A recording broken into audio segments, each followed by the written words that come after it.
Student, आज हम Hindi reader की क्लास में पाठ 6 स्वदेश प्रेम के बारे में पढ़ेंगे। स्वदेश प्रेम का पाठ परिचय करा देती हूँ। राष्ट्र ऋण सबसे बड़ा होता है। अपने निजी स्वार्थ के लिए अपने देश को नहीं भूलना चाहिए। जो अपनी जननी और जन्मभूमि दोनों के प्रति उदासीन हैं, उनके लिए यह कविता प्रेरणा स्रोत है। चलिए शुरू करते हैं। विषुवत रेखा का वासी जो जीता है नित हाँफ हाँफ कर, रखता है अनुराग अलौकिक वह भी अपनी मातृभूमि पर। विषुवत रेखा के आसपास का क्षेत्र मनुष्यों के रहने के लिए बहुत ज़्यादा अनुकूल नहीं है। वहाँ दिन में बहुत गर्मी होती है तथा दोपहर से शाम होते होते भारी वर्षा होने लगती है। इतनी अधिक गर्मी तथा इतनी अधिक वर्षा के कारण लोगों का जीवन वहाँ बहुत तकलीफदेह है। इसके बावजूद विषुवत रेखा के निवासी अपने देश से अपार प्रेम करते हैं, इसलिए उनका प्रेम आदरणीय है। नेक्स्ट है ध्रुववासी जो हिम में तप में जी लेता है कांप कांप कर, वह भी अपनी मातृभूमि पर कर देता है प्राण निछावर। पृथ्वी के ध्रुवों पर सूर्य की किरणें बहुत कम पहुंचती हैं। इस वजह से वहां का तापमान बहुत कम होता है। वर्ष में 6 महीने की रात और 6 महीने का दिन होता है। पूरा प्रदेश बर्फ से ढका रहता है। वहाँ का मनुष्य जीवन बहुत कठिन है। वहाँ के लोगों का ज़्यादातर समय ठंड में तथा अंधकार में बीतता है। नेक्स्ट है तुम तो हे प्रिय बंधु स्वर्ग सी, सुखद सकल विभवों की आकार, धरा शिरोमणि मातृभूमि में धन्य हुए हो जीवन पाकर।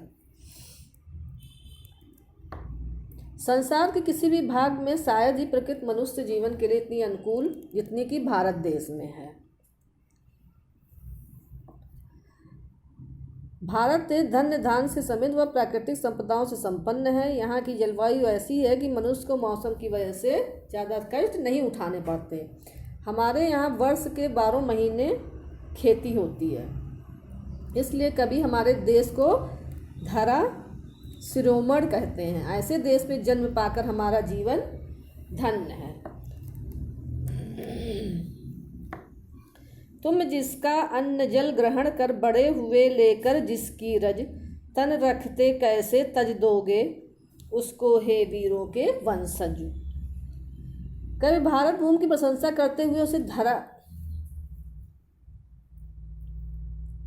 शिरोमणि कह रहे हैं, और हम इसी भारत भूमि की मिट्टी में पले बढ़े हैं।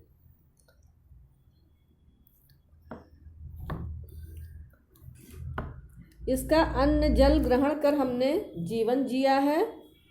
मातृभूमि तो स्वर्ग से भी श्रेष्ठ है, इसलिए मनुष्य को किसी भी परिस्थिति में मातृभूमि का त्याग नहीं करना चाहिए।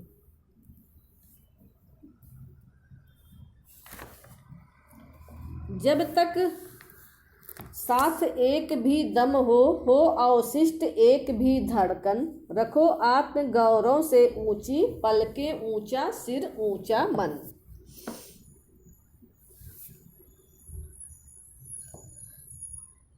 कवि किन शब्दों में स्वाभिमान की प्रेरणा दे रहा है? जब तक मनुष्य की एक भी सांस बाकी हो, दिल में एक भी धड़कन बची हो, मनुष्य को कभी भी कहीं भी अपना सर नहीं झुकाना चाहिए। हर परिस्थिति में अपना आत्मसम्मान बनाए रखना चाहिए। और जब तक शरीर में एक बूंद भी रक्त है, तब तक शरीर में शत्रु को जीतने की शक्ति है। तब तक मनुष्य को किसी से प्रार्थना नहीं करनी चाहिए। एक बूंद भी रक्त शेष हो जब तक तन में हो शत्रुजय, दीन वचन मुख से ना उचारो मानो नहीं मृत्यु का भय। यहाँ शत्रुजय शब्द का प्रयोग हम भारतवासी के लिए किया गया है। भारत भूमि में अनेक वीर योद्धा पैदा हुए हैं। हमने अंग्रेज बाद शत्रुओं को युद्ध में जीता है, युद्ध में कभी कायरता नहीं। युद्ध भूमि में मनुष्य भी मृत्यु भी प्राप्त हो तो हमें उसका भय नहीं, इसलिए कवि ने शत्रुजय शब्द का प्रयोग किया है। अर्थात हम भारतवासी शत्रु को जीतने वाले हैं। और मनुष्य के मन में मृत्यु का भय नहीं होना चाहिए। मृत्यु अंत नहीं है।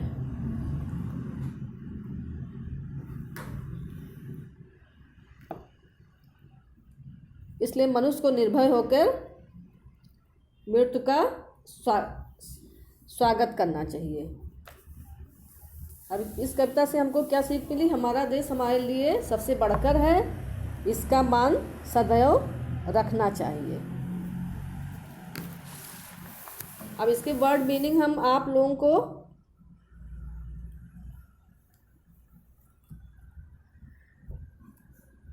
होमवर्क पेज पर देंगे। वर्ड मीनिंग आप लोग अपनी नोटबुक में लिखिएगा। आज की क्लास यहीं ख़त्म होती है। धन्यवाद।